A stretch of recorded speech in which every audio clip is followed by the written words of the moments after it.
आज Doubtnut app download करें। Doubtnut पर अपने सभी गणित, रसायन विज्ञान, भौतिक विज्ञान और जीव विज्ञान के डाउट्स का करो सफाया। बस प्रश्न की फोटो खींचो, एक ही प्रश्न को क्रॉप करो और तुरंत वीडियो सोल्यूशन पाओ। अभी डाउनलोड करें।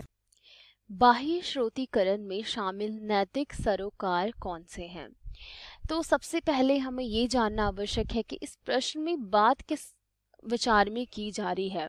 बाह्य श्रोतीकरण का अर्थ हमने पहले भी जान लिया है कि बाह्य श्रोतीकरण का अर्थ होता है एक उद्योग के द्वारा किए गए कार्यों को बांट देना, अर्थात दूसरे दूसरे उद्योगों में कार्यों को बांट देना बाह्य श्रोतीकरण कहलाता है। अर्थात एक जो उद्योग होता है वो अपने कार्यों को दूसरे उद्योगों को सौंप देता है, जहां पे उसको कम लागत से उसके कार्य आराम से हो सकते हैं।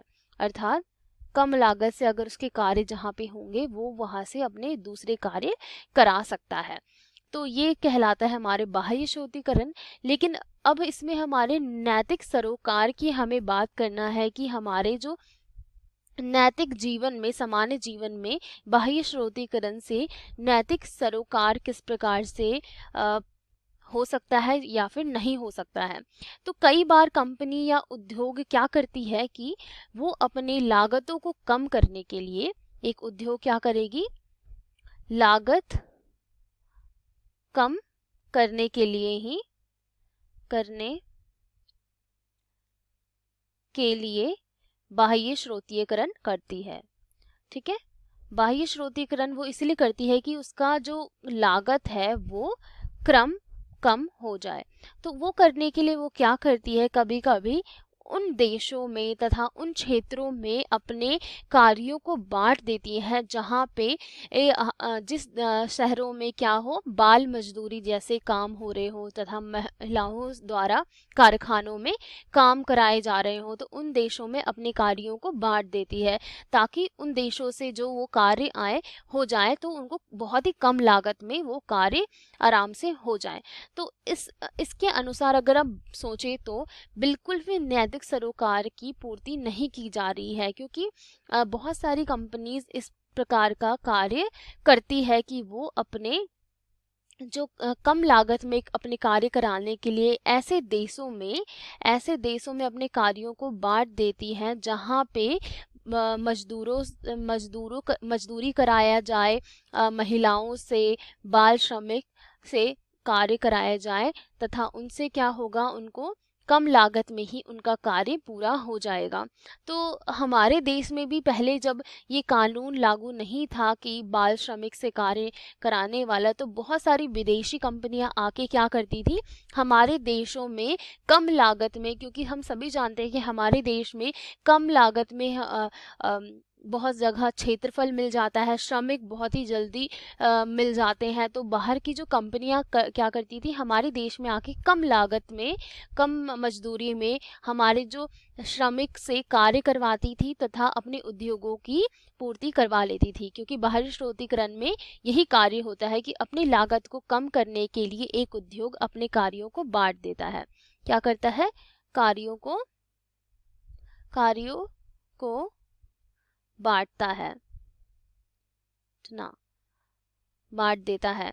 तो वो यही करता है कि अपने कार्यों को विभिन्न कंपनियों में, अन्य संस्थाओं में बांट देता है तथा क्या करेगा, कई बार वो हर दूसरे देशों में जाके, जहाँ पे उसको कम लागत लगती है वहाँ पे जाके अपने कार्यों को करवाता है।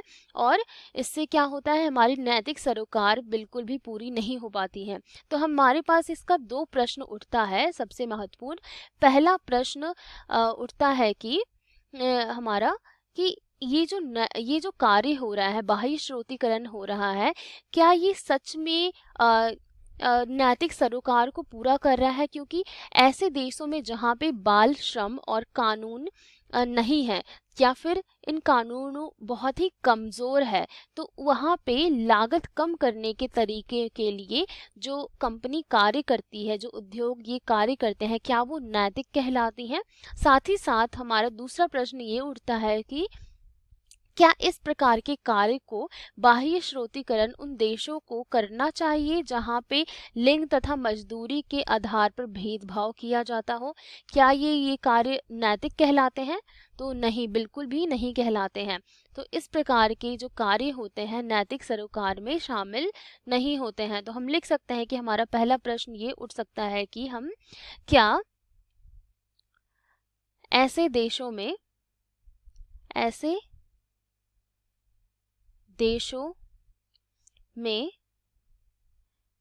जहां बाल श्रम और बाल श्रम गैर कानूनी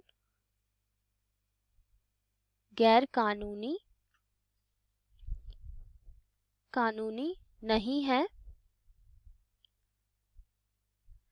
तो उस जगह पे क्या होता है?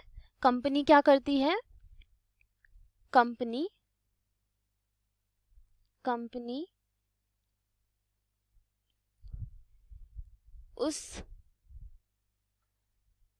उस जगह लागत कम करने के लिए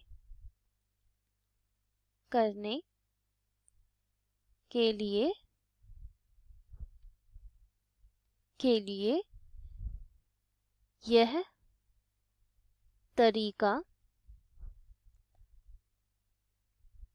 का अपनाती है।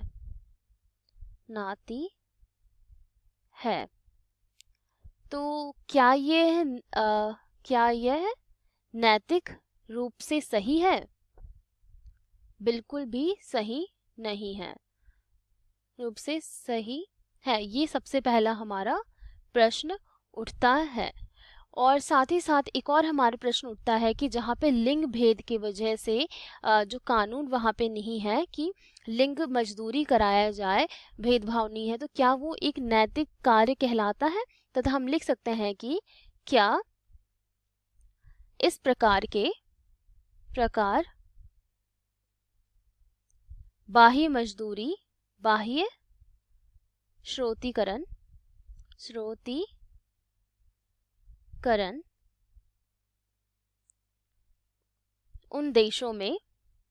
उन देशों को करना जहां लिंग भेदभाव हो, यह नैतिक है? तो ये भी बिल्कुल भी नैतिक नहीं है। तो ये हम कह सकते हैं कि ऐसी जगहों पे जो बाह्य श्रोतीकरण हम करना बिल्कुल भी नैतिक नहीं है तथा ये नैतिक सरोकार में शामिल नहीं होता है, क्योंकि ऐसे जगहों पे कार्य करना बिल्कुल भी सही नहीं होगा जहाँ पे हम अपनी लागत को कम करने के लिए उन देशों में हम क्या गैर कानूनी तरीके से कार्य करें तथा उन देशों का हम प्रयोग करें जहाँ पे जो विकासशील देश नहीं है, जहाँ पे अभी भी विकास नहीं हुआ है, वहाँ पे कानूनों को ढंग से पालन नहीं होता है तथा बाल श्रम तथा महिलाओं से मजदूरी कराया जाता है, तो उन देशों में बाह्य श्रोतीकरण कराना बिल्कुल भी नैतिक नहीं कहलाएगा। तो ये दो प्रश्न बहुत ही महत्वपूर्ण हमारे उठ गए हैं और साथ ही साथ हमने पढ़ लिया कि ये हमारे क्या होते हैं, नैतिक सरोकार में शामिल होते हैं तथा ये कार्य हमारे बाह्य श्रोतीकरण कहलाते हैं। कक्षा 6 से 12वीं से लेकर नीट, IIT, JEE वो एडवांस के लेवल तक 1 करोड़ से ज्यादा छात्रों का भरोसा। आज ही डाउनलोड करें डाउटनेट ऐप या व्हाट्सएप करें अपने सारे डाउट्स 8400 400 400 पर।